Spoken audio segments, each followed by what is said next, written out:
बिस्मिल्लाहिर्रहमानिर्रहीम। अस्सलाम वालेकुम। हकीकत टीवी साइंस एंड हेल्थ में खुश आमदीद। अब तक की सबसे ज़्यादा अफसोसनाक खबर हंगामी बेसिस पर आई है।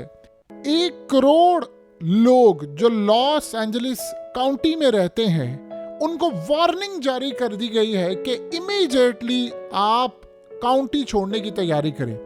देखिए, लॉस एंजलिस जो सिटी है वहाँ तकरीबन 40 लाख लोग रहते हैं, लेकिन जो पूरी काउंटी है लॉस एंजलिस काउंटी, यहाँ तकरीबन 1 करोड़ के करीब लोग रहते हैं। इसमें मुख्तलिफ शहर हैं और इस वक्त 1 करोड़ लोगों को ये दुनिया की तारीख का बदतरीन वाक़या है और ऐसा लग रहा है कि हमने इंसानी तारीख की सबसे बड़ी हिजरत देखने के लिए जा रहे हैं।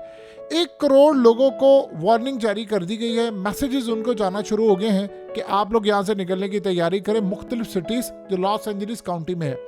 अब आप इमेजिन करें, 70 से तकरीबन 80 मील फी घंटा की रफ्तार से इस वक्त हवाएं चलना शुरू हो गई हैं और क्लियरली उनको इंडिकेट किया गया है कि हालात इस वक्त शदीद ख़राब है।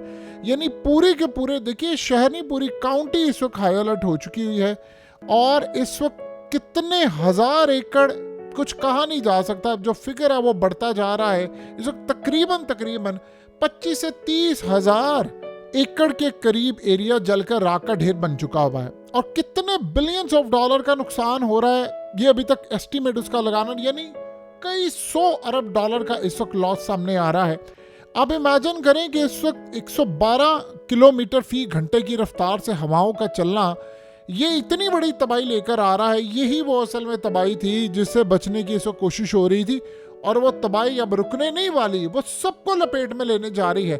1 करोड़ लोगों की जिंदगी इस वक्त मुकम्मल तौर पर खतरे से दोचार है और आप उसका अंदाज़ा यहाँ से लगा सकते हैं कि हालात कितने ज़्यादा ख़राब हो गए हैं कि खाली ये नहीं, बहुत सारे जो लोग हैं, यानी आप उसका यहाँ से अंदाज़ा करें कि वो अपने घरों को वापस आ रहे हैं, उनके घर जल गए हैं और उनको वार्निंग जारी की गई है कि आप लोगों ने घर वापस नहीं आना, क्योंकि जब आप घर वापस आ रहे हैं तो ख़ास तौर पर जो चीज़ें जल गई हैं वहाँ पर टॉक्सिक केमिकल्स हैं, यानी जो स्मोक है, जो ऐश है, उसमें इतने बदतरीन केमिकल्स हैं कि वो आपकी एक तो हेल्थ के लिए बड़ा सख्त नुकसानदेह हैं, ब्रेन के लिए, आपके हार्ट के लिए, लंग्स के लिए। और आप जब आते हैं तो घर की जो एयर क्वालिटी है वो इतनी ख़राब है कि आप ज़्यादा देर वहाँ पर रहेंगे तो आपका ज़िंदा रहना ही मुश्किल हो जाएगा। यानी आप ये सोचें कि लोग वापस नहीं आ सकते। उसके बाद सबसे बड़ी बात ये है कि घरों के अंदर ऐसे बहुत सारे जो घर हैं, मिसाल के तौर पर, अब वो घर ऐसे हैं जो बच गए हैं या वो ज़्यादा तबाह नहीं हुए, वो कह रहे हैं कि आप भूल जाएं उनको, क्योंकि देखिए गाड़ियाँ तबाह हुई हैं, स्ट्रक्चर तबाह हुआ है, टॉक्सिक केमिकल्स हैं, बहुत सारी चीज़ें तबाह हुई हैं, आपकी वॉल्स हैं, फ्लोर्स हैं, फर्नीचर है। ये तमाम की तमाम चीज़ों ने किया क्या है कि उन्होंने स्मोक के, यानी जो ख़ास तौर पर एब्जॉर्ब कर लिया टॉक्सिक केमिकल और स्मोक, उसके बाद जब आप जाते हैं तो आप ये सोचें कि कितनी तबाही है कि वो यहाँ तक कह रहे हैं कि इसको निकलते निकलते या इसको ईज होते हुए कम अज़ कम 1.5-2 साल का वक्त चाहिए। यानी आप भूल जाएं किसी का घर वहाँ पर था या नहीं था, वो वापस नहीं आ सकता अब अपने घर को वापस। और इस सारी सूरत हाल के अंदर हालात ये बता रहे हैं कि आंखें लोगों की जल रही हैं, उनके नाक में मसले शुरू हो गया, लंग्स का मसला शुरू हो गया है और ऐसी ऐसी तकलीफ दे दास्तानें सामने आई हैं कि बेचारे, कोई एक बाप था, वो खुद भी डिसेबल था और बेटा भी उसका डिसेबल था, वो व्हील चेयर पर था, उसको रेस्क्यू नहीं कर सके और वो बेचारे वहाँ पर मर गए हैं। यानी आप यहाँ से अंदाज़ा कर ले कि कितने लोग दुखी हैं, कितनी तकलीफ का इस वक्त सामना करना पड़ा है और अब 1 करोड़ लोगों की ज़िंदगी इस वक्त खतरे में है। ये आग, यानी आप समझ रहे, दोज़ख की आग में कन्वर्ट होने के लिए जा रही है। ऐसी सूरत हाल लोग वहाँ पर देखकर कहते हैं कि ये तो हम दोज़ख का कोई मंजरनामा देख रहे हैं। मसला सारा ये है कि ये किस तरह यहाँ से होती जा रही है, कौन इसकी जिम्मेदारी लेने को तैयार है। अब आप ये सोचें कि अमेरिका का नया प्रेसिडेंट आ रहा है, वो हलफ उठाने वाला है। हलफ उठाने से पहले उसको, अभी तो देखिए अजीब सूरत हाल ये सामने आई है कि अभी तो हलफ उठाने से पहले उसको ये बताया गया है कि जी ये सूरत हाल सामने आ रही है और इन्होंने कहा है, पूछा इनसे गया कि आग कितनी देर तक जलेगी। इन्होंने आज टाइम दिया है कि 10 दिन तक आग मजीद जलती रहेगी, हमारे पास इसको बुझाने का कोई इंतज़ाम नहीं। अब हवा चल रही है स्ट्रांग और ये 10 की बजाय अगर ये 15 दिन तक चला गया, मसला सारा ये हुआ है कि जो हवाएं हैं वो चल पड़ी हैं और हवाओं के रुख की वजह से आग अब एक इलाके से दूसरे इलाके से तीसरे इलाके अब फैलती जा रही है। एक शहर से दूसरे शहर वो अब इतनी तेज़ी से जा रही है, इतनी तेज़ी से जा रही है कि वहाँ पर अब 1 करोड़ लोगों को वार्निंग जारी कर दी गई कि अपनी जानें बचा लें और यहाँ से निकल जाए। आपका जिंदा रह जाना बहुत बड़ा मौजज़ा होगा। ये जो हालात पैदा हो गए हैं अमेरिका के अंदर। अब आप इमेजिन करें कि 1 करोड़ के करीब जो लोग हैं, जाहिर सी बात है उनके घर जा रहे हैं। आप ज़्यादा से ज़्यादा जिन लोगों के घर तबाह नहीं हुए अभी और जो घरों से जिनको वार्निंग जारी कर दिया, आप क्या लेकर जा सकते हैं अपने घर से ज़्यादा आप क्या कर सकते हैं? आपके बैंक अकाउंट में कोई पैसा है आप वो लेकर जा सकते हैं, आप अपनी कोई गाड़ी ले जाएंगे। आप ज़्यादा से ज़्यादा घर के अंदर कोई जेवरात या कोई चीज़ डॉक्यूमेंट्स अहम होंगे, इससे ज़्यादा आप क्या ले जा सकते हैं? आपके पास कपड़े ये वो आप 1 आध दिन के 2 दिन के कपड़े ले लेंगे। आप अपनी पूरी फैमिली को लेकर निकल रहे हैं और आपको ये नहीं पता कि अगले दिन का काम क्या होगा, मैं कहाँ पर जाऊँगा या कहाँ पर जाऊँगी, कि स्कूल भी नहीं, कॉलेजेस भी नहीं, सब कुछ तबाह बर्बाद हो रहा है। ये क़यामत खेत मनाजिर है। सोचे 1 करोड़ लोगों के साथ ये सूरत हाल हो रही है, उनकी ज़िंदगी खतरे में है। अब आप ये सोचे घर आपके तबाह, इसका इकोनॉमी पर कितना बुरा असर पड़ेगा। ये 1 करोड़ लोग टैक्स देते थे, इनकी कमाई, इनके रोजगार थे, बिजनेस था, कारोबार था और इसके अलावा इनकी जॉब्स थी, ये नौकरी करते थे, न जाने क्या कुछ करें, पूरे के पूरे लॉस एंजलिस को तबाह कर दिए। ये आग नेचुरल या ऐसी सूरत हाल में सवाल उठ रहे हैं। अब ये सामने आ रहा है कि जो कंपनी डाटा इकट्ठा करती है इलेक्ट्रिसिटी का, उन्होंने बताया है कि इलेक्ट्रिक ग्रिड की वजह से आग लगी है। वहां पर ये पहले नजर आ रहा, तो पकड़े उन कंपनीज को जाकर कि अब कर क्या रहे हैं, आपसे आग नहीं बुझाई जा रही। उधर आप ये देखिए कि प्यूटन ने कहा है कि भाई आप बताएं, हम अपने टेक्नोलॉजी और अपने लोग भेज से आग बुझाने के लिए। चाइना भी तैयार है, लेकिन इनको आप ज़रा पूछे, वो तैयार नहीं है। अब आप बताइए कि ट्रंप आ रहा है और ट्रंप को आकर ये तोहफा दिया जा रहा है, तुम्हारे आने से पहले मुल्क का 1 करोड़ लोग, छोटा फिगर नहीं होता, 1 करोड़ लोगों की ज़िंदगी तो हो गई है खतरे में।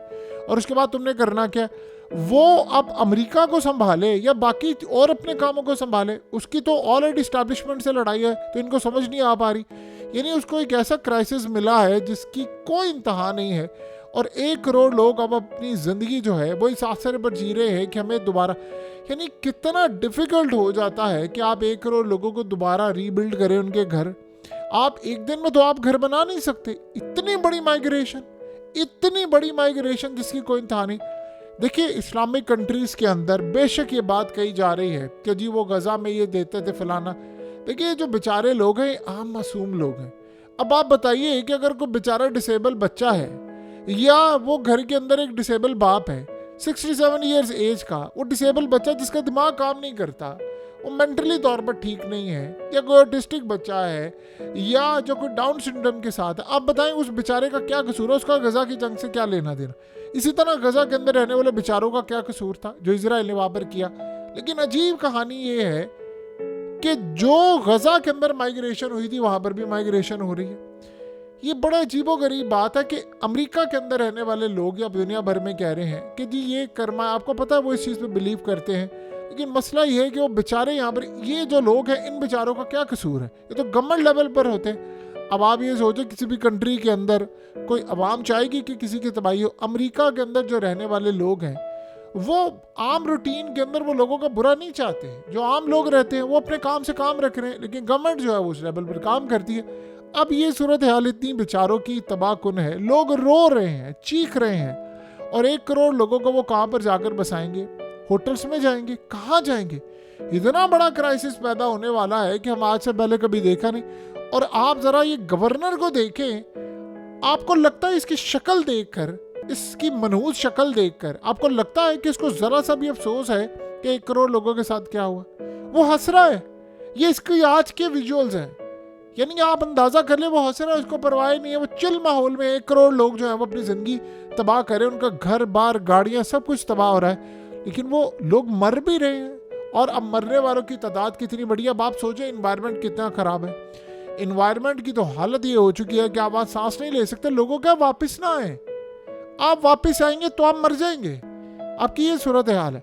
तो इस वक्त हालात ये बता रहे हैं कि जो 2025 है ये बड़ा तबाहकुन साल होने वाला है। बहुत बर्बादी इसमें आने वाली है, बड़ी तकालीफ आने वाली है, हालात आने वाले हैं बड़े ख़राब, चीज़ें तबाह होने वाली है। और अगले कुछ अरसे के अंदर हम ये चीज़ देखने के लिए जा रहे हैं कि मामला पहले से ज़्यादा ख़राब होंगे, पहले से ज़्यादा ख़राब होंगे। कितनी सूरत हाल तबाह होगी, क्या मामला होगा, हम इस बारे में कुछ नहीं कह सकते। लेकिन एक बात आप अच्छी तरह समझ लें कि हालात और चीज़ें और तमाम तर मामलात एक बात इंडिकेट करते हैं कि कुछ ऐसा हो रहा है बड़ी ताकतों के थ्रू कि ये ज़मीन अब रहने के काबिल नहीं रहेगी। ये बात आप ज़हन में रख लें। बिल्कुल यही मामला हम अपनी आंखों से देखने जा रहे हैं। हकीकत टीवी साइंस एंड हेल्थ की इस वीडियो के नीचे कमेंट ज़रूर कीजिए, अपनी राय का इजहार ज़रूर करें और इस वीडियो को हर जगह शेयर करते हुए चैनल को सब्सक्राइब ज़रूर करें।